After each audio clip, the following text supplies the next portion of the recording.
नमस्कार. खबर 24 तास मध्ये मी दिनेश पाचगरे आपणा सर्वांचं स्वागत करतोय. आपणा सर्वांना माहित असेल की महाराष्ट्रभर एकच मुद्दा गाजतोय, ओबीसी आणि मराठा आरक्षण. मराठा आरक्षणाची मागणी जशा पद्धतीने केली जाते त्या ओबीसी समाजाची देखील आक्रमक भूमिका आपल्याला पाहायला मिळते. ओबीसी समाज आक्रमक झालाय. ओबीसीच्या न्याय हक्कासाठी आरक्षणासाठी आता ओबीसी एल्गार करतायत. ओबीसी महासंघाचे प्रदेश अध्यक्ष डॉक्टर प्रकाशजी भागीरथ आपल्या सोबत आहेत. आपण त्यांच्याशी थेट संवाद साधतोय या ओबीसी आरक्षणासंदर्भात. सर नमस्कार. नमस्कार. मला सांगा, ओबीसी आरक्षण आज खऱ्या अर्थाने ओबीसीचा एल्गार सुरू झालाय. अनेक ठिकाणी सभा होत आहेत.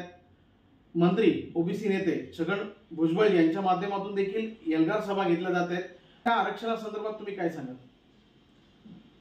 खरं म्हणजे मागील 75 वर्षापासून स्वातंत्र्य मिळाल्यानंतर सुद्धा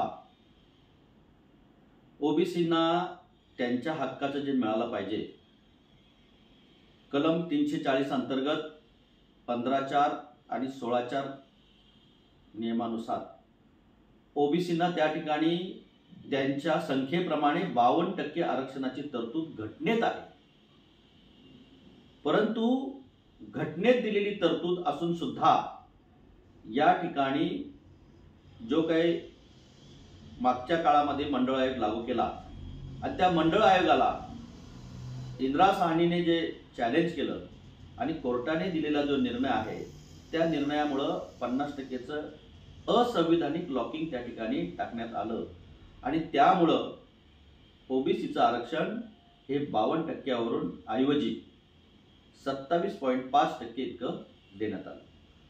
परंतु 27% आरक्षण देऊन सुद्धा 1994ला लागू केलेला मंडळ आयोग आज 2024 उजाडतय आणि 2024 उजाडत असताना या 30 वर्षात दिलेल्या 27% आरक्षणापैकी फक्त 12% आरक्षणाचा फायदा ओबीसी समाज त्या ठिकाणी घेत आहे. म्हणजे उर्वरित 15% आरक्षण यापासून अजूनही ओबीसी समाजाला वंचित ठेवलेलं आहे आणि आजपर्यंत हे समाजाच्या लक्षात येत नव्हतं. आता समाजाच्या वेगवेगळ्या माध्यमातून, वेगवेगळ्या संघटनांच्या जनजागृतीच्या माध्यमातून, आम्ही राष्ट्रीय ओबीसी महासंघाच्या माध्यमातून जी जनजागृती करत आलो, त्याचा अभ्यास केला, त्यावेळेस असं लक्षात आलं की ओबीसी समाजाला प्रचंड वंचित ठेवलेला आहे आणि याला जर जागं केलं नाही तर याला अजून त्या ठिकाणी खाईत लोटलं जाईल आणि समाज 100 वर्ष जरी झाले तरी हा समाज या विळख्यातून, गरिबीच्या विळख्यातून बाहेर पडणार नाही. त्याला त्याच्या 27% आरक्षणाचा फायदा काही घेता येणार नाही. आणि म्हणून आज जी जिल्ह्यामध्ये जी जागृती चालू आहे, राष्ट्रीय ओबीसी महासंघाचे राष्ट्रीय अध्यक्ष डॉक्टर बबनराव तायवाडे, त्याचबरोबर महासचिव सचिन राजूरकर हे ज्या पद्धतीनं रस्त्यावरच्या लढाया करतायत, मी त्यांच्यासोबत महाराष्ट्राचा प्रदेश अध्यक्ष म्हणून त्यांच्यासोबत रस्त्यावरची लढाई करतोय. त्याचबरोबर उपोषणांच्या माध्यमातून लढाई चालू आहे. तुम्ही पाहिलं असेल की या ठिकाणी वालशेत सारख्या छोट्याशा गावामध्ये भरत निचितेसारखा एक अभ्यासू तरुण जेव्हा उपोषणाला बसला आणि त्या उपोषणाच्या माध्यमातून लोकांमध्ये खऱ्या अर्थाने जागृती व्हायला लागलेली आहे की एक सर्वसामान्य कुटुंबातला तरुण ओबीसींच्या न्याय हक्कासाठी बसतोय, याचा अर्थ तो समाज अजून किती मागा आहे, किती मागासले पण त्याच्यामध्ये आहे.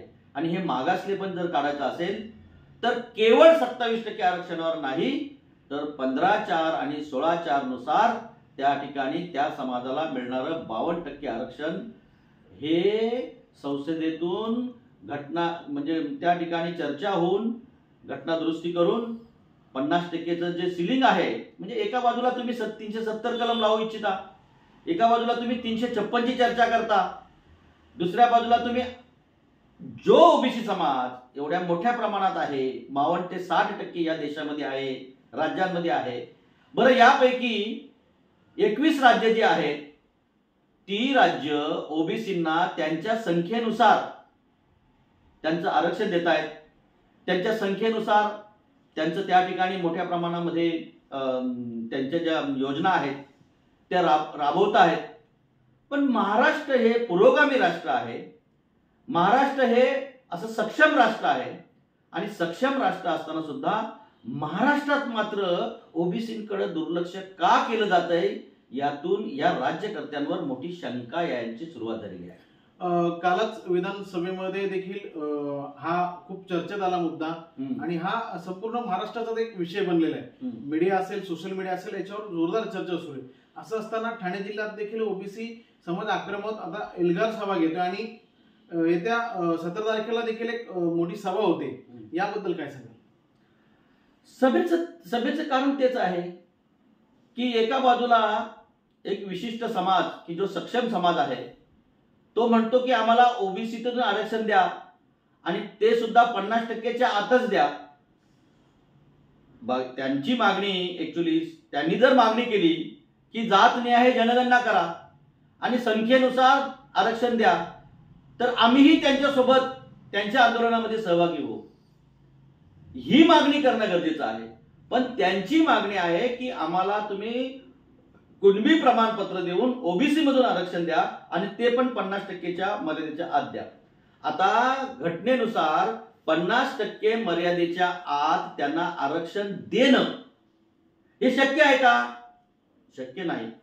मग शक्य नाही त्या गोष्टीचा एवढा अट्टहास कशासाठी? हा अट्टहास थांबवला पाहिजे.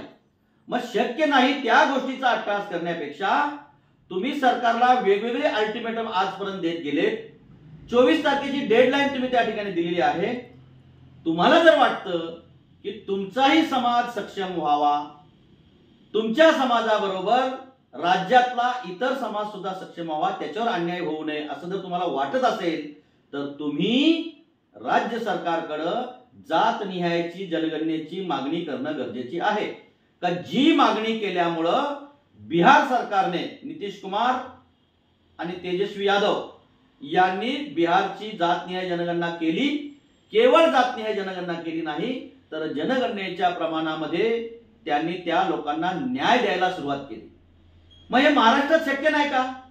आणि मग महाराष्ट्रात अशा प्रकारची आंदोलन होतात आणि आंदोलन होत असताना कोणीतरी आंदोलन करता आम्हाला 50%च्या आत द्या आणि मग आम्हाला ओबीसी मधून द्या, याचं गूढ काय आहे हे गूढ कळत नाही. आणि मग त्याच्यावर कोणी चर्चा करायला सुद्धा तयार नाही. आजही विधानसभेमध्ये चर्चा चालू आहे. एका बाजूला नितेश राणे म्हणतात की ओबीसीच्या ज्यांना मराठ्यांना ओबीसीचं प्रमाणपत्र आहे ते घेऊ शकतात, आम्ही मात्र 96 कुळी आहोत, आम्हाला कुणबी प्रमाणपत्र नको. याचा अर्थ काय काढायचा? दुसरीकडे सरकार शिंदे समिती नेमते, शिंदे समिती जिल्ह्यामध्ये जाते, कुणबी नोंदी शोधते. 38 लाख कुणबी नोंदी मिळाल्याचा आज उहापोह चालू आहे आणि त्या कुणबी नोंदींचा समावेश त्यांनी जर कुणबी प्रमाणपत्र देऊन ओबीसी मध्ये केला तर तो ओबीसी समाजावर 18 पगड जातींवर ज्या अजूनही वंचित आहेत यांच्यावर फार मोठा अन्याय होणार आहे. हे सगळं कशासाठी चाललेलं आहे?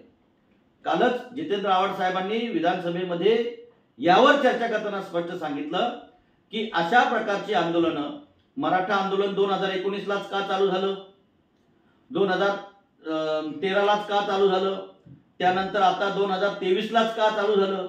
निवडणुकांचं चित्र समोर दिसायला लागल्यानंतरच ही आंदोलनं का सुरू होतात याबद्दल त्यांनी शंका व्यक्त केली.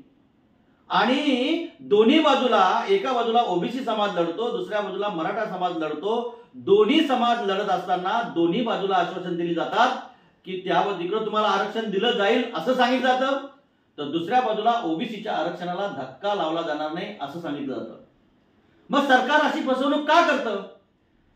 जर मराठा समाजाला आरक्षण दिलं जाईल तर त्याची स्पष्टोक्ती त्या ठिकाणी. सरकारच्या भूमिकेवर तुमचं काय मत आहे? सरकारची भूमिका संशय वाटते की आज निवडणुका जवळ आल्या असताना की निवडणुका येईपर्यंत हा टेम्पो लांबवायचा, अस्थिरता महाराष्ट्रामध्ये निर्माण करून ठेवायची. दुसरा कुठलाही म्हणजे अनेक प्रश्न आहेत.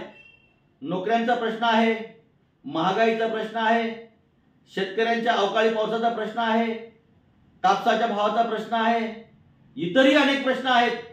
आणि हे प्रश्न प्रलंबित असताना सरकार मात्र केवळ मराठा आणि ओबीसी यांच्यामध्ये झुंज लावली आहे, ती झुंज ते पाहत राहत आहेत. तुम्ही म्हटले की बेरोजगारी, आता बेरोजगारीचा एक 2 दिवसापूर्वीच एक घटना घडली दिल्लीच्या संसदेमध्ये. त्या तरुणांनी डायरेक्ट आतमध्ये प्रवेश केला उड्या मारून. मग एकंदरीत याच्यावर काय तुमचं भाष्य असेल? आज तरुण जो आहे, तरुणामध्ये अतिशय अस्थिरता निर्माण झालेली आहे. त्यांना समोरचं भविष्य हे उज्ज्वल दिसत नाही, आणि भविष्यच उज्ज्वल दिसत नाही, आणि भविष्य जर आम्हाला उज्ज्वल दिसत नसतील तर मग आम्हाला जगण्यात काय अर्थ आहे अशी तरुणांमध्ये भावना निर्माण झालेली आहे. आणि मग त्या भावनेतून वेगळं काही करण्यापेक्षा आम्ही संसदेत आमचे कायदे करणार आहेत, त्यांनाच जाऊन कुठेतरी त्यांना जाग करण्याचा प्रयत्न करूया, असा तो प्रयत्न केल्यासारखा मला त्या ठिकाणी वाटतो. आता ह्या आरक्षणाबाबतीत संघटना एकत्र आल्यात ओबीसीच्या, आणि सर्व आता जनजागृती करू लागले आहेत, आणि आता त्याच धर्तीवरची सोनवळेची सभा होणार आहे किंवा इतर काय असतील, तर संघटना एकत्र आल्यात, यापुढचं पाऊल काय असेल? संघटना आजच एकत्र आलेल्या नाहीत. संघटना अनेक वर्षापासून काम करतात. यापूर्वी सुद्धा आदरणीय छगन भुजबळ साहेब, गोपीनाथजी मुंडे यांनी ओबीसीची फार मोठी चळवळ उभी केली होती. आताही डॉक्टर बबनराव तायवाडे, आम्ही सर्व त्यांच्या सोबत आहोत. प्रकाश शेंडगे जे आहेत, दशरथदादा पाटील आहेत, हे सगळे आम्ही अगदी जीवाचा आकांत करून ओबीसी समाजाला जाग करण्याचा प्रयत्न करतोय. ओबीसी समाजाचे न्याय हक्क आहेत ते मिळवण्यासाठी आपण काय केलं पाहिजे, आणि या सगळ्याचं मूळ जे आहे ते जातनिहाय जनगणनेत आहे. जातनिहाय जनगणना केली तर हे सगळे प्रश्न सुटणार आहेत. आज जातनिहाय जनगणना करणं, मंडळ आयोगाच्या शिफारशी लागू करणं, नचिपन आयोगाच्या ज्या शिफारशी आहेत त्या लागू करणं, या सगळ्या गोष्टी केला तर मराठा समाजाचा सुद्धा प्रश्न यातून सुटणार आहे. परंतु राजकर्त्यांची इच्छाशक्ती जी आहे ती इच्छाशक्ती असायला पाहिजे. ती इच्छाशक्ती आज राज्यकर्त्यांमध्ये दिसत नाही. मराठा समाज एकत्र आलाय, आक्रमक भूमिकेत आहे. आपण पाहिलं असेल की सभा गाजतायत, गर्दी होते. एकंदरीत सर्व सोशल मीडिया किंवा मीडियावर चर्चा मराठा समाजाच्या त्या मागणीची, त्या आरक्षणाच्या मुद्द्यावरची, त्या पद्धतीने ओबीसी समाज एवढा आक्रमक दिसत नाही. यापुढचं पाऊल असं होईल का, किंवा काय तुमच्या भूमिका असणार आहेत पुढच्या? ओबीसी समाज आक्रमक दिसत नाही असं म्हणता येणार नाही. मागील 10 वर्षापासून ओबीसी समाजाच्या लक्षात आल्यानंतर, गोपीनाथजी मुंडे गेल्यानंतर ओबीसी समाजाच्या ज्या संघटना आहेत त्यांच्या रस्त्यावरच्या लढाईमध्ये काही शिथिलता निर्माण झाली होती. परंतु 2016ला डॉक्टर बबनराव तायवाडे यांनी राष्ट्रीय ओबीसी महासंघाची स्थापना करून ती लढाई लढायला सुरुवात केली, आणि त्या लढाईच्या माध्यमातून पूर्ण देशभर त्यांनी भटकंती करून, महाराष्ट्रामध्ये सुद्धा चांगल्या प्रकारची भटकंती करून लोकांना जाग करण्याचं काम केलेलं आहे.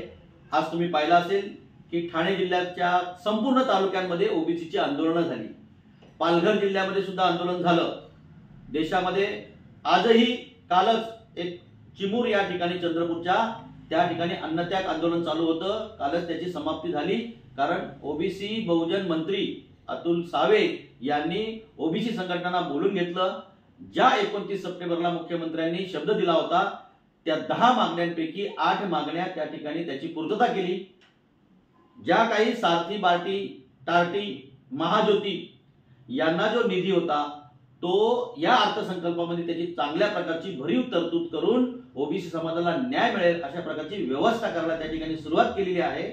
त्यामुळं असं नाही, ओबीसीचा लढा हा संविधानिक आहे. घटनेने 340 कलमांतर्गत ओबीसीला दिलेला आहे, ते मागण्याचा त्यांना अधिकार आहे. कारण आज परिस्थिती अशी आहे, तुम्ही म्हणत असाल ओबीसी समाज आक्रमक नाही, परंतु लोकशाहीमध्ये केवळ निवेदन देऊन, केवळ उपोषण करून हा लढा संपत नाही.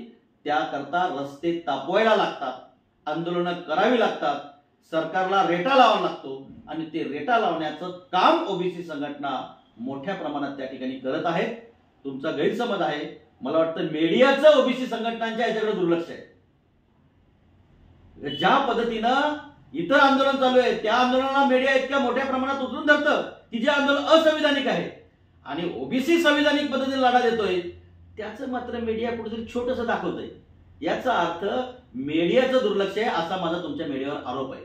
त्यामुळे मीडियाने लक्षात ठेवावं की जिथं जिथं ओबीसीच्या संबंधातली बाब असेल तर मीडियाने ती उचलून दाखवली पाहिजे आणि सरकारपर्यंत ती पोहोचवली पाहिजे की ओबीसी समाज सुद्धा मोठ्या प्रमाणात जागा झालेला आहे. आता त्याच्या हिश्श्याचं त्यांना दिलं नाही तर तो खेचून घेतल्याशिवाय राहणार नाही अशी मानसिकता ओबीसीची झालेली आहे. आणि जर तुम्ही त्याला देत नसाल तर तुमच्या खुर्च्या सुद्धा खाली केल्याशिवाय ओबीसी समाज राहणार नाही. अशा प्रकारची जागृती मोठ्या प्रमाणात ओबीसी समाज झालेली आहे. नक्कीच ओबीसी आरक्षणासंदर्भात डॉक्टर प्रकाश भांगरे यांनी आपली आक्रमक भूमिका स्पष्ट केलेली आहे आणि त्यांच्या माध्यमातून देखील हा लढा सुरू राहणार आहे. त्यांनी आपल्याशी संवाद साधला आणि त्यांची भूमिका स्पष्ट आपल्यासमोर मांडलेली आहे. खबर 24 या कार्यक्रमामध्ये आपण आता थांबतोय. पुन्हा आपण नव्याने भेटू. धन्यवाद. धन्यवाद.